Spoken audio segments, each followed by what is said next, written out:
Aesop once told a fable in which a young shepherd found great amusement in telling lies. Struck with boredom, he thought to cry of a wolf attacking his flock of sheep. He ran towards the village, shouting at the top of his voice, "Wolf! Wolf!" And so the villagers dropped their work and ran to the pasture.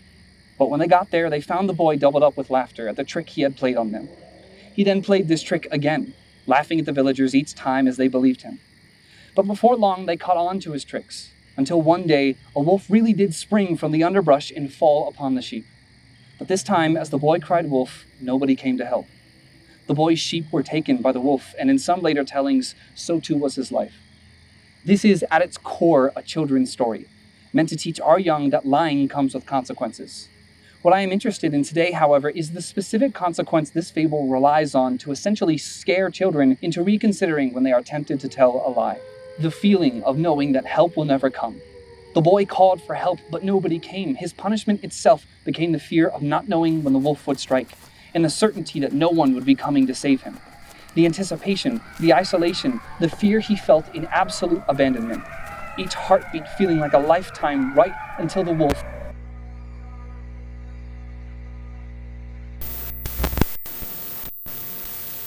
This is Jessica Lenahan-Gonzales, who, unlike the shepherd, never cried wolf until it was really there, until he had really struck. In 1999, she called for help and no one believed her. The wolf was her former husband, and the lambs, her 3 young daughters, found murdered in the back of their father's car after Jessica had called the police again and again to search for them following their abduction. Today's video is about a 2005 United States Supreme Court ruling in a case called Town of Castle Rock versus Gonzales. Welcome back to The Quiet Part. If you like this video, be sure to like it, get subscribed, and do all of those other things. If you want to support me more directly, consider hitting the join button down there to become a channel member. People talk a lot about gaslighting nowadays, which simple psychology describes as a form of psychological abuse whereby a person or group manipulates one or more people into questioning their sanity and perception of reality. The mother, in this case, may not have been gaslit in the strictly academic sense, but she was most certainly brought to feel as if what she was reporting to the police was being treated as if it weren't reality. It is my belief that at a societal level, we have all been gaslit by the system of law enforcement in America in a similar way. What I'm going to do now is read directly from the official Supreme Court opinion document regarding this case, a copy of which I accessed from the literal Library of Congress online. Again, the following is a direct quote from the official Supreme Court documentation. According to the complaint, at about 5 or 5:30 p.m. on Tuesday, June 22, 1999, the respondent's husband took the 3 daughters while they were playing outside of the family home. No advance arrangements had been made for him to see the daughters that evening. When respondent noticed the children were missing, she suspected her husband had taken them. At about 7:30 p.m., she called the Castle Rock Police Department, which dispatched 2 officers. The complaint continues, when the officers arrived, she showed them a copy of the TRO, or temporary restraining order, and requested that it be enforced and the 3 children be returned to her immediately. The officers stated that there was nothing they could do about the temporary restraining order and suggested that the respondent call the police department again if the 3 children did not return home by 10 p.m. At approximately 8:30 p.m., the respondent talked to her husband on his cellular telephone. He told her he had the 3 children at an amusement park in Denver. She called the police again and asked them to have someone check for her husband or his vehicle at the amusement park and put out an all-points bulletin for her husband. But the officers with whom she spoke refused to do so, again telling her to wait until 10 p.m. and see if her husband returned with the girls. At approximately 10:10 p.m., the respondent called the police and said her children were still missing.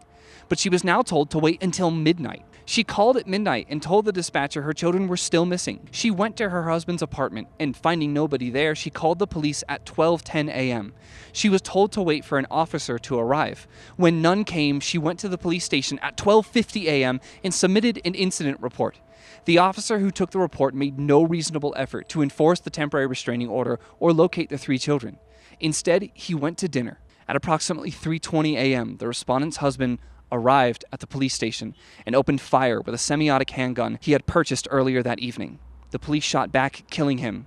Inside the cab of his pickup truck, they found the bodies of all 3 daughters, whom he had already murdered.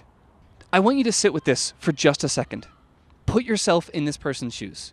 Your kids get kidnapped by your estranged partner. You call the police at 7 p.m. and they do nothing. You call them again at 10 p.m. like they tell you to, and they do nothing. You call at midnight and they still do nothing. You drive to the police station and they still do nothing. Your children have been missing for hours and you don't know where they are, and not a single person who is entrusted with helping you is trying to help. Do you want to know how the Supreme Court ruled in this court case? You want me to spoil it for you?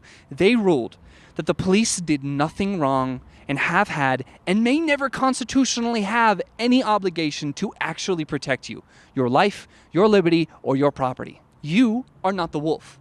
You are not the shepherd boy. You haven't told any lies, and yet you're left alone, ignored, and in the dark. And now your children are dead. And somehow the police chief dares to say this in response.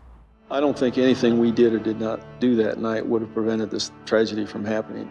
We can't protect society from the Simon Gonzaleses of the world out there. We can't predict human nature. Let's talk this out legally.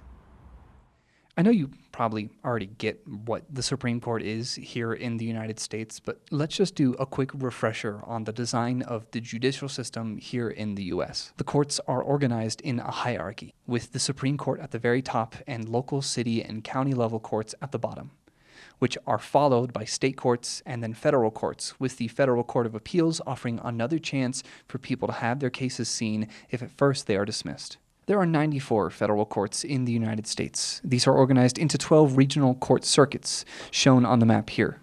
With all of this original case happening in Colorado, it ended up that this case was originally seen by the federal court in the 10th Circuit, shown here. I am not a lawyer, and I'm not even a history teacher. I actually mostly just taught science when I was teaching. So let's borrow some writing from the American Civil Liberties Union's Colorado branch on this topic. Their summary of this case's legal progression reads as follows, quote, Ms. Gonzales filed suit against the Colorado police whose failure to respond to her pleas led to her children's death. The district court dismissed the suit, and a panel of the 10th Circuit affirmed. In an en banc opinion in 2004, however, the 10th Circuit held that Ms. Gonzales can sue the Castle Rock police on a due process theory. The Supreme Court granted Castle Rock's request for review. The Colorado ACLU joined an amicus brief filed by the ACLU Women's Rights Project and other organizations. In 2005, the Supreme Court ruled against Ms. Gonzales. The ACLU subsequently filed a petition with the Inter-American Commission on Human Rights, asserting that the failures to enforce a restraining order, the failure to protect Ms. Gonzales and her children, and the failure to provide a legal remedy violates the obligations of the United States under international treaties guaranteeing basic human rights.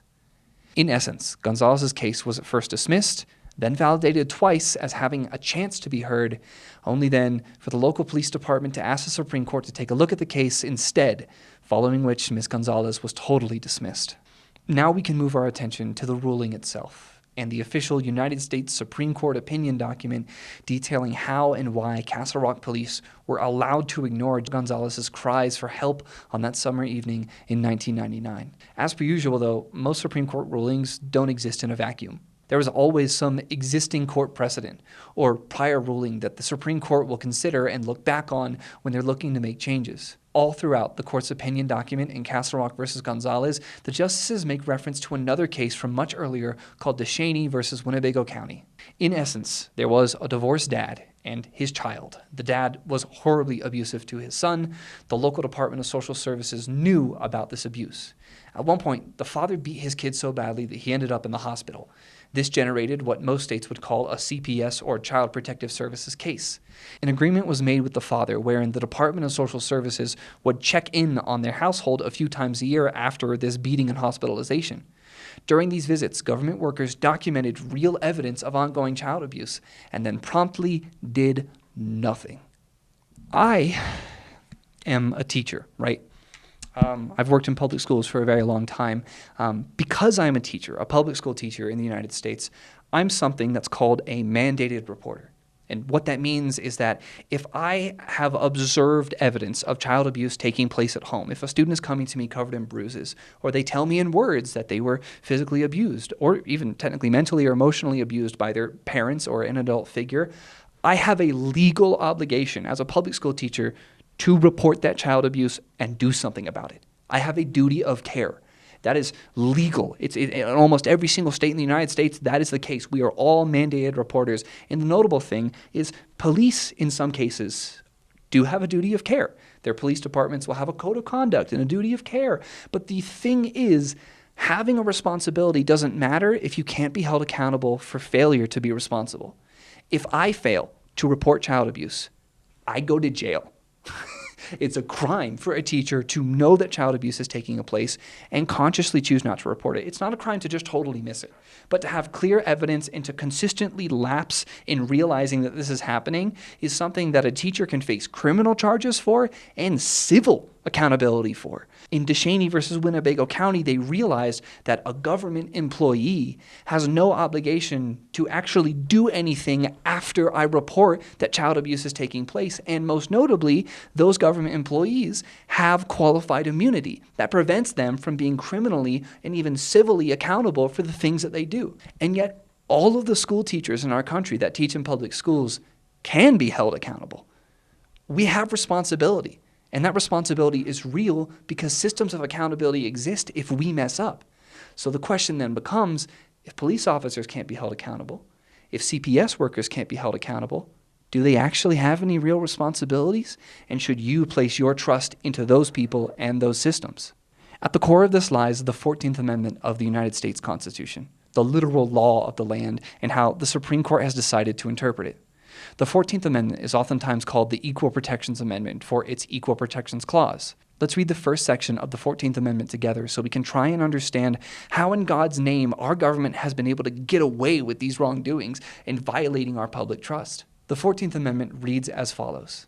Section 1. All persons born or naturalized in the United States and subject to the jurisdiction thereof are citizens of the United States and of the state wherein they reside. No state shall make or enforce any law which shall abridge the privileges or immunities of citizens of the United States, nor shall any state deprive any person of life, liberty, or property without due process of law, nor deny to any person within its jurisdictions the equal protections of the law. Right there at the end. Nor shall any state deprive any person of life, liberty, or property without due process of law, nor deny to any person the equal protection of those laws. On paper, this single run-on sentence makes me feel such an extraordinary amount of hope and even patriotism for being an American and what it means to be an American. That our government would have at its very foundation this idea that our lives and that our freedoms are deserving of protection. But that's not how the Supreme Court sees it. In both cases, from 1989 and 10 years later in 1999, the Supreme Court somehow ruled that this amendment is only talking about the government prohibiting the government itself from hurting you. In their official court opinion document, Justice Scalia wrote on the majority's ruling in Castle Rock versus Gonzales, saying the Due Process Clause does not require the state to protect the life, liberty, and property of its citizens against invasion by private actors. I just want you to pause and digest that with me for a second. The government has no obligation to assure your safety, whether that be protecting your life, whether that be protecting your freedoms, whether that be protecting your property. The government has no obligation to protect you. I just want you to process that. I want you to digest it, and I want you to answer this next question. What is the point of police officers? There was a contradiction here at the very heart of this issue. And the most insane thing is that a Supreme Court justice can say these words aloud in their ruling and yet still obligate us to rely on the police department. If you go out of your way to do policing for the government, you get in trouble. But the government has a right to do nothing if they feel like it. So the justice's entire argument depends on a technicality, that according to the language of the 14th Amendment, the government only has to protect you from itself. Originally, Gonzales's lawyers argued that because she was granted a real, actual restraining order, that this order was a piece of property given to her by the government, and that the government, per the 14th Amendment, is not allowed to interfere with her personal property. They followed no due process. There was no judge involved. There was no jury. And yet her kids still ended up dead. And this leads us all to an extraordinarily relevant conclusion. If a restraining order does not entitle a person to its enforcement, then what the fuck is the point of the restraining order? What the fuck is the point of the police? Thankfully, the dissent realized this. Back in 1999, the state of Colorado already had laws requiring police officers to actually do their jobs in cases of domestic violence. On the actual restraining order itself, it includes on paper a notice to law enforcement officials, telling officers, you shall use every reasonable means to enforce this restraining order. You shall arrest when you have information amounting to probable cause that the restrained person has violated or attempted to violate any provision of this order. The two dissenting justices realized what the obvious and common sense interpretation of this language should mean in saying, given the specific purpose of these statutes, there can be no doubt that the Colorado legislature used the term shall advisedly in its domestic restraining order statute. They continue by saying, it is clear that the elimination of police discretion was integral to Colorado and its fellow states' solution to the problem of under-enforcement in domestic violence cases. But as we know, our two star judges in the dissenting group dissented to no avail. The majority opinion argued on a technicality that by writing that police shall enforce the restraining order, it grants them the discretion to not if they so choose to. And so finally, we hear them say the quiet part out loud. On the 17th page of the PDF from the Library of Congress, we hear from Justice Scalia, again writing for the 7 judges that supported this ruling.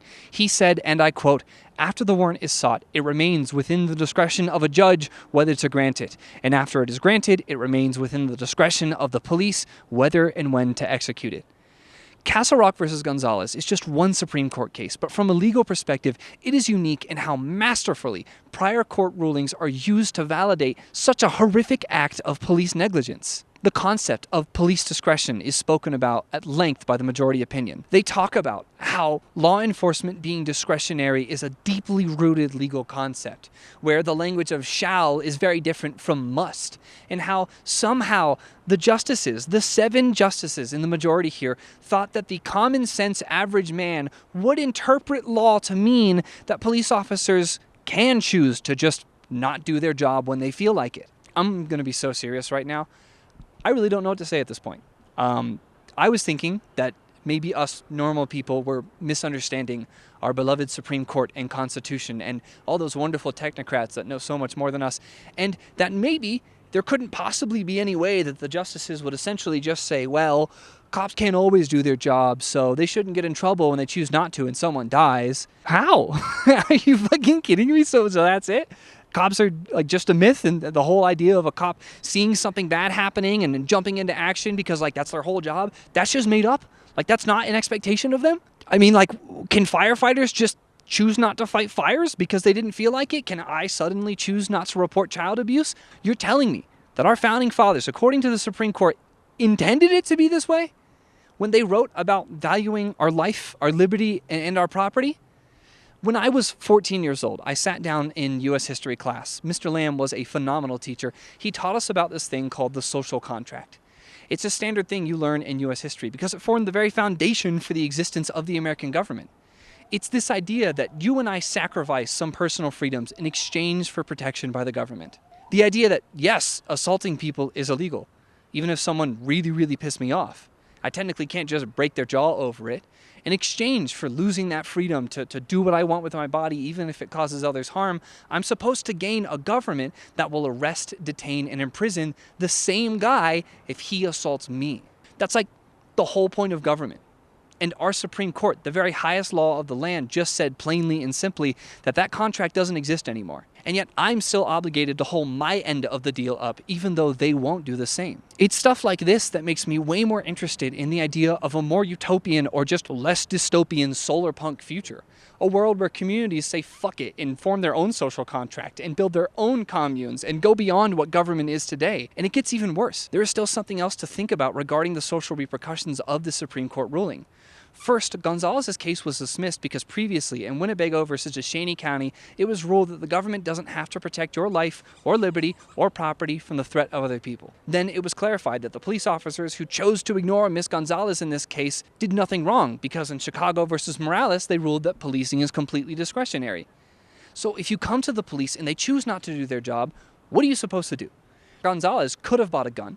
She could have bought handcuffs. She could have bought a hound dog. But she could not legally hunt down her husband and detain him because making such an arrest as a private citizen is usually illegal. Police are the only ones legally who are allowed to do policing. Yes, citizens' arrests exist and bounty hunters exist at the gray areas of policing, but had Gonzales done the work of police for them, she would have been the one that was committing a crime, instead of the police officers who sat by and chose to do nothing while her children got murdered. So what do we do? Well, this video is long enough, as is, and I think answering that question would take a while. Maybe I'll read up on some more theory and history, and I'm sure some older philosophers have already thought this through for me. What I think is clear, almost irrefutably, is that the police are not your friends. That whether you've told a lie or not, and when and if you may cry wolf, no one is coming to save you. And if you save yourself, somehow it will be you that gets in trouble. Even if you disagree with the idea of a cab or saying that all cops are bastards, one thing you can't disagree with is that the Supreme Court has codified that they can be. And if all cops can be bastards, why do cops even exist? Even if they aren't all bad right now, even if they aren't all bastards right now, it's only a matter of time until they are, because they're legally allowed to be. Thank you for watching this video. It required dozens of hours of research, writing, filming, and editing that I do on my own. The Quiet Part is a solo operation. If you want to support me in my work, get subscribed, become a channel member, like this video, leave a comment, and help hype me up if I've done a good job. And remember to keep saying the quiet part out loud, because if we don't, nobody's coming to say it for us.